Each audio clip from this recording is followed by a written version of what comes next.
Միացյալ Նահանգների նախագահ Դոնալդ Թրամփը կրկին խոսել է ռուս-ուկրաինական հակամարտության մասին եւ կարեւորել դրա կարգավորումը։ Նա կրկին տոմահավք քրթիռներով է սպառնացել ռուս գործընկերոջը։ Պուտինը պետք է մեկ շաբաթում հաղթեր այս պատերազմում։ Հիմա արդեն պատերազմի 4-րդ տարին է։ Ես գիտեմ, թե ինչ է ուզում Զելենսկին։ Նրան զենք է պետք։ Նա կցանկանար ունենալ տոմահավք քրթիռներ։ Մենք ունենք բազմաթիվ տոմահավքեր, ասել է նա։ Օրեր առաջ Թրամփը հայտարարել էր, որ Միացյալ Նահանգները կարող է Ուկրաինային փոխանցել տոմահավք թևավոր հրթիռներ, եթե Ռուսաստանը չհամաձայնվի պատերազմի կարգավորմանը։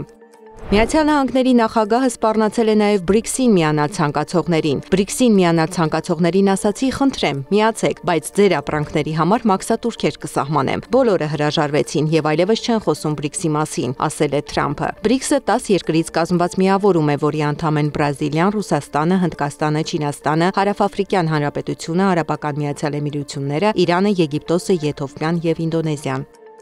Համաս խմբավորումը Կարմիր խաչին է հանձնել 4 զոհված իսրայելցի պատանների մարմինները, 20-ի մարմինը դեռ Գազայի հատվածում է։ Իսրայելի վարչապետ Նեթանյահուն Համասի զինաթափումն անվանել է հաջորդ կարևոր քայլը։ Թրամփն էլ աստարարել է Գազայի վերաբերյալ համաձայնագրի իրագործման երկրորդ փուլի մեկնարկը։ Բոլոր 20 պատանդները վերադարձել են, սակայն աշխատանքը դեռ ավարտված չէ։ Երկրորդ փուլը սկսվում է հիմա, գրել է նա սոցցանցի իր էջում։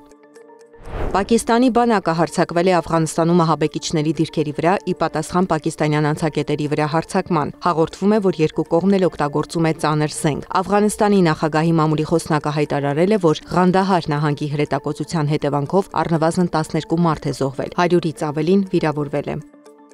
Էկվադորում առևտրի կենտրոնի մոտ ավտոմեքենա է պայթել։ Իշխանություններն այն որակել են որպես դաժան ահաբեկչական հարձակում։ Իսրայելում Միացյալ Նահանգների նախկին ու ներկա դեսպանները որոշել են իրենց փորձել ռոք երաժիշտների դերում՝ ի պատիվ հրեական Սուքոթ տոնի։ Սուքոթը հրեական գլխավոր տոներից է։ Այս տարի այն նշվում է հոկտեմբերի 6-ից 13-ը։